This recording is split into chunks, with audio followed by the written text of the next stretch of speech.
This show is produced by the Hartman Media Company. For more information and links to all our great podcasts, visit hartmanmedia.com. Welcome to the Holistic Survival Show with Jason Hartman.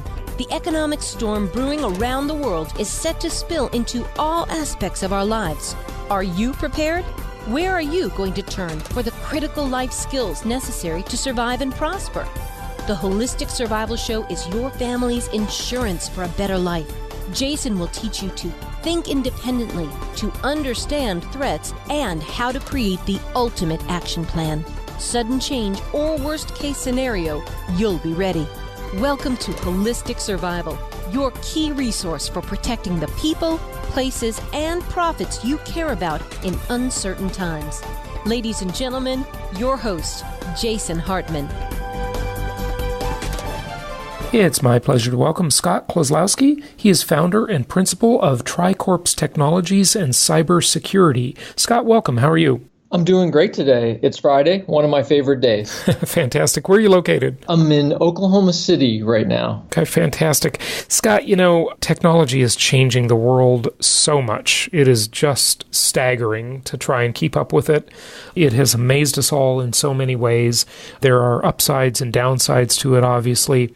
Talk to us a little bit about what's coming down the road and how it might change our lives, impact our businesses, impact society, and so forth. In the big picture, we talk about the digital transformation all the time. And I think the digital transformation to me has meant a 50-year time in history from 2000 to 2050, where during that 50 years, humans and machines are integrating in how we get things done, how we do anything. We use the word humology, right? The combination of humans and technology. So I think what we're going to see is just a continuation of more and more examples of machines helping us to make decisions, or systems making the decisions for us, or robots doing the work for us. And even us with more sophisticated wearables and then implantables. And so, I think we're in for another few decades of literally integrating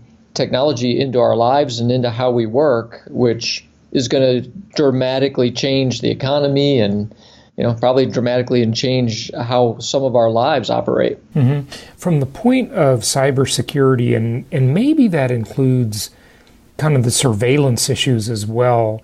I mean, there's so much here. These are such big, broad topics, obviously, but you can just pick any sort of part of it you want. What should we as individuals and small businesses be concerned about? Probably for me, there's three things.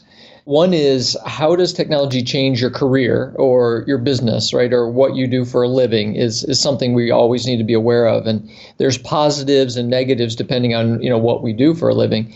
But I think being very aware about how technology is going to change your career path is something we need to do, and some people need to do a better job of because they don't plan enough for how technology will change their career path.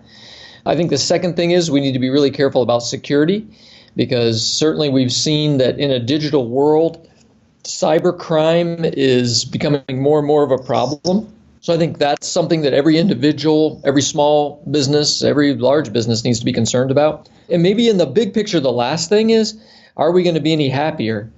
And, that's a topic I've written about that I think, we also really need to ask ourselves is, we get more and more and more technology, are we going to be any happier, than we are today when we integrate with all of this? Mm-hmm. Well, that's a great topic, by the way, and I would argue that we are not happier. I would argue that we're actually less happy with all the technology we have now. And it's kind of funny that I'm saying that because I absolutely love technology. I find it fascinating.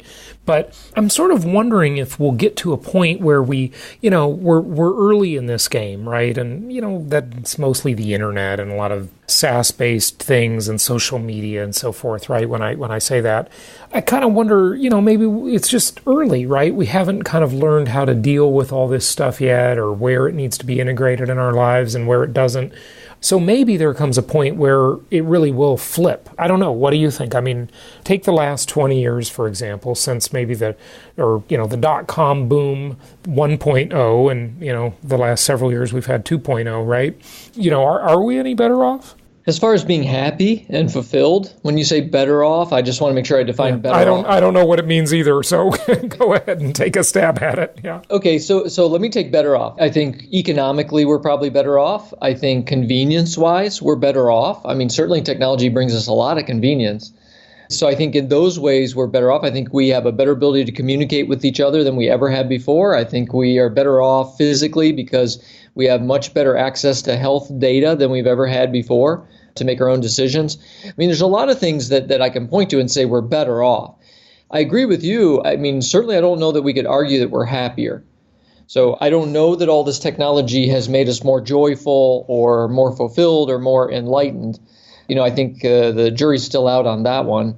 The biggest thing for me, I think we have to realize is for everything that is positive about technology, there are also negative aspects. Yeah. And although I think the positive outweigh the negative barely, I think there's an awful lot of negative aspects about what technology has brought us as well. And that's saying something because I'm a technologist. Mm-hmm. It's what I do and what I love. Right. Absolutely. And I would even argue that maybe things aren't really more convenient. That might almost be an illusion. When I say all this stuff or ask these questions, I'm sort of partially playing devil's advocate. I don't totally believe what I'm even asking necessarily, but I kind of do. I don't know. It's sort of hard to figure out because, look at the complexity of our lives nowadays. And, if you want to know how complex your life is, just think of your life in the early 90s and before, and then look at the number of websites you have a membership to and the number of passwords and credentials you need to somehow manage. And, how things go wrong and you get locked out of things or, the software makes a mistake and I don't know if it's more convenient. I mean, I never envisioned myself when I was 20 years old. I kind of thought I would be successful in life, and now I am, arguably. And, I don't know. I never envisioned myself looking at a screen all day. That wasn't what I pictured success being. I sort of pictured it more like being out on a yacht or a golf course or at a country club. That's well, maybe though we need to separate complexity from convenience because both things are true. I think we have more convenience. In other words, it's easier to get music, to find music and play music. It's easier to buy things and to shop. Sure. It's easier to learn and to get information. I mean, in 100 ways, technology has made our life more convenient. But at the same time your convenience goes up, I think the complexity also rises. I mean, a good example is your mobile device. Right. We have a mobile device. It's got apps. That mobile device gives us a ton of convenience.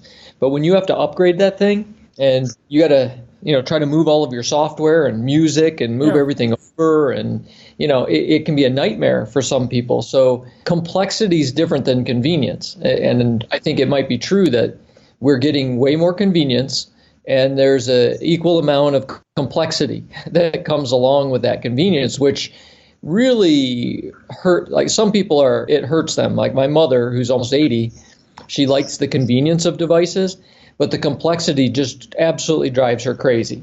Yeah, and I don't know what that's doing to our psychology and our mood and so forth. It's really just mind-boggling. It really is in so many ways. Should we be worried about AI? Elon Musk has made some interesting statements about how artificial intelligence is pretty scary to him. A lot of people think it's going to be incredible. None of us really know, do we? AI is an extremely powerful tool, as is robotics, any type of automated robot or drone or car or any automated thing, as is machine learning tools or deep learning tools. These are very, very powerful tools. Should we be worried? Absolutely, because anytime you develop a really powerful tool, it can be misused on purpose or by accident, and it can have, disastrous impacts. On the other side of that, I think we're getting smarter about the collateral damage and the consequences of things that we build. In other words, when we built a nuclear bomb, there was no real comprehension of how much damage that could do or, what nuclear could be for us. Yeah. Or just to be fair on balance, or how many wars it might prevent. Right. Yeah. Right. So I think AI, some people I think are a little bit too black and white about is it bad or is it good, or should it scare us to death, or, is it the next greatest thing in the world? that's probably an unenlightened way to look at it. It is a powerful tool, just like fire or guns or nuclear, right? Or any of the other powerful tools we built. And there are positive aspects and there are potentially negative aspects. And what we really should be talking about is, what can we do to assure that AI or machine intelligence is used for good versus bad? I mean, that's really what we should be talking about, not is it good, is it bad? Just what can we do to assure that it is used in healthy ways? Yeah. What are self-learning systems? I mean, that's a segment of AI, right? I don't say it that way, no. Okay. I read that a lot, that people say that. I don't think it's accurate. From a vocabulary standpoint, people use the term AI like it's an umbrella, and it's not. It would be true if you said machine intelligence. Right. So the way that I think we should talk about it is that underneath the umbrella of machine intelligence, you have AI, you have DSS, which is a decision support system, which is an AI where the human makes the final decision. Okay. You have machine learning and you have deep learning. And then you have a number of other things, right? But I'm just trying to answer your question. Sure. So, self-learning machines, today we have two categories, machine learning and deep learning. And all that means is it's two different ways that a machine can build its own rules or it can learn its own lessons in order to make a decision. And machine learning and deep learning are different. I mean, they're different ways to learn, one more powerful than the other. But when people say that's a subset of AI, I completely disagree. An AI is a piece of software with rules and algorithms built into it, typically by humans, and that AI makes a decision. It thinks or it makes a decision like a human would make decision. The fact that you have machine learning tools, that's a separate thing, but you could mix AI and ML. Okay, but I'm just saying, vocabulary-wise, when the press, I see writers all the time go, deep learning and machine learning are subsets of AI. Right, and ML is machine learning. Okay, go ahead. Right, to be a subset of it, it would have to be something that is, akin to the parent thing, and that it would be, a smaller, thinner version of the parent thing. And machine learning is a completely separate thing from AI. Yeah, very interesting. Okay, so what haven't I asked you about? What do you just want to share with our audience about anything you're working on? I mean, you guys are working on a whole bunch of really exciting projects. Anything you just want to share? I think the biggest thing I would want to share is probably just keep your eye on the security side of things. And that's just because at our firm, we get to see a lot of people who are being taken. I mean, they're losing money, they're losing their credit cards. Small businesses are, people are cheating them out of payroll money at times or tricking them into wiring money out that they shouldn't wire out. So one of the biggest things I would say about technology is we at our shop, we think about that technology can help you prosper, and then you have to also protect. And today, I think a lot of people are focusing on how does technology prosper us? How does it help us win? I think we need to really make sure we're thinking about technology as defense, not just offense. I would just encourage everybody listening to me now, please up your knowledge on who the digital criminals are, what their attack vectors are, what you can do to protect yourself and to be safer. Because a lot of the reason that they're able to get businesses to wire money out or to switch payroll records and do direct deposits to bad accounts is users, regular people out in the world, they don't know enough about the battle. And so I just would encourage everybody to do everything you can to get smarter about the battle that's going on so that you don't become a victim. What's interesting? There's a lot of talk, and you're absolutely right, about identity theft and, various cyber crimes.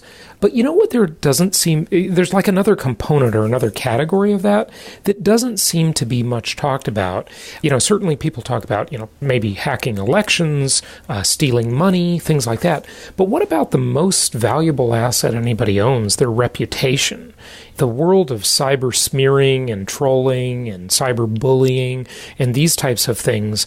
Do you have any thoughts about that angle of, I'd call it cybercrime? It's an interesting question because, you have everything from doxing, where somebody posts your information online for everybody else to see, to revenge porn, I'm just pulling out different categories of how people's reputations can get damaged. But it's a bit of a different category, right? I mean, I think it is competitors writing bad Yelp reviews about you, Yeah, right.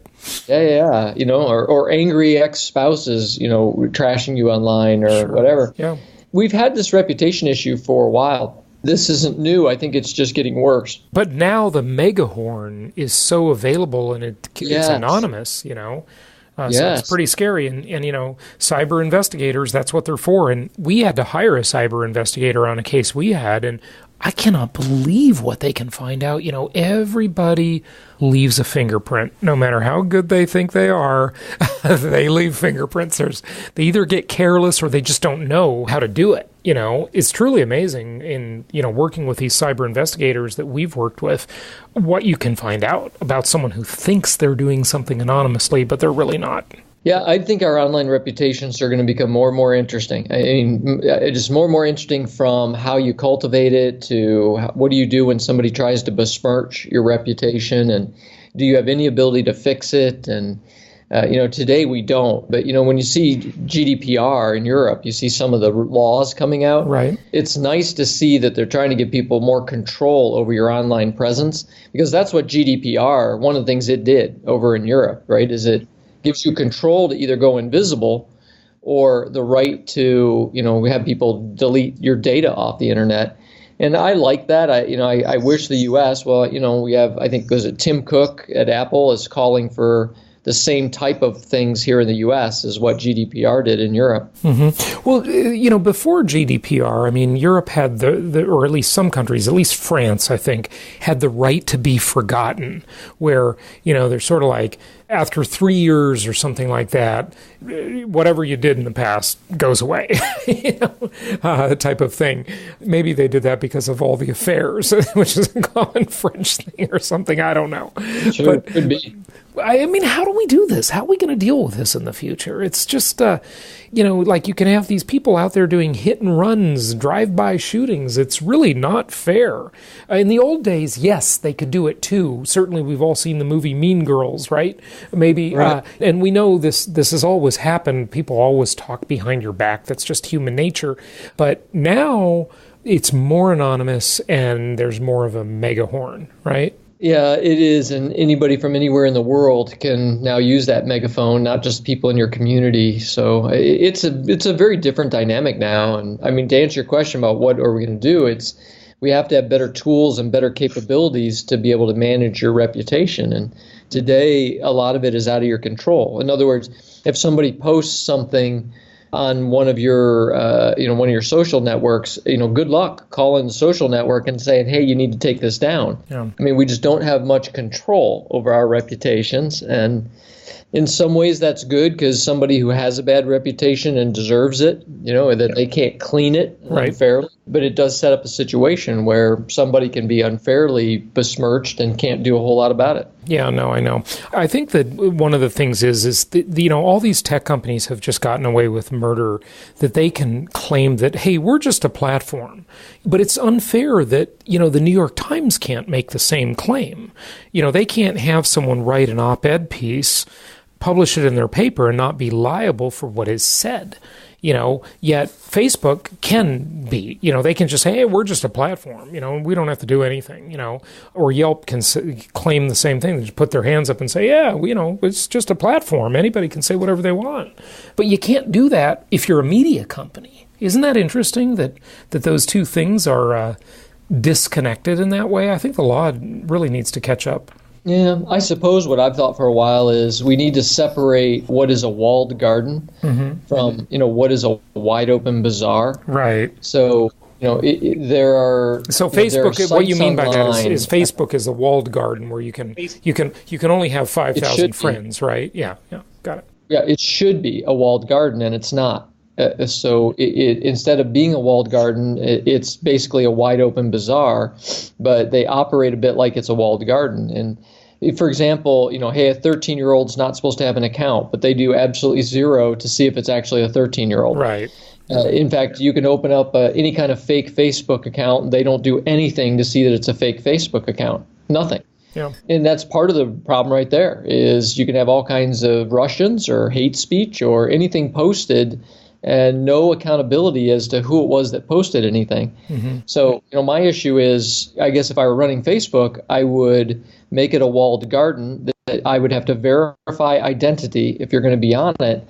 That way, if somebody's going to post something that's completely inappropriate, we know exactly who it was that posted. Mm-hmm. And there can be consequences for that, which we don't have today. Right. And I'm not saying that there shouldn't be some sites on the internet that are wide open bazaars. It's just that you shouldn't act like you're a walled garden or charge money like you're a walled garden when you are not. I mean, you need to make a decision. If you want to be a wide open bazaar with no rules, then let's tell the world that you are that. There's going to be hate speech and that you cannot believe anything that you read on this thing.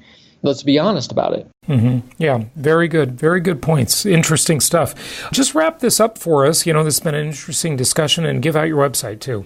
First of all, Jason, I appreciate you asking the cool questions. These are questions people need to be thinking about. In the last book I wrote, that's what I said a lot is, my biggest concern is that we don't ask enough questions about what technology is going to do. And if we would ask more questions and ask the right questions, we'd have a better future. Mm-hmm. The website is TriCorpsTechnologies.com. And so please feel free if you want to stop by there. Or the last book I wrote was called Did God Create the Internet? Mm-hmm. And you can get that book on Amazon. And, it's a very philosophical book about, is technology going to help or hurt the human race? Mm-hmm. Fascinating stuff. These are questions that people need to keep asking, and we need to be talking about this stuff because in the broader sense, it's just very, very important. Scott, thank you so much for joining us. All right. Thank you. Thank you so much for listening. Please be sure to subscribe so that you don't miss any episodes. Be sure to check out the show's specific website and our general website, hartmanmedia.com, for appropriate disclaimers and terms of service. Remember that guest opinions are their own, and if you require specific legal or tax advice or advice in any other specialized area, please consult an appropriate professional. And we also very much appreciate you reviewing the show. Please go to iTunes or Stitcher Radio or whatever platform you're using and write a review for the show. We would very much appreciate that. And be sure to make it official and subscribe so you do not miss any episodes. We look forward to seeing you on the next episode.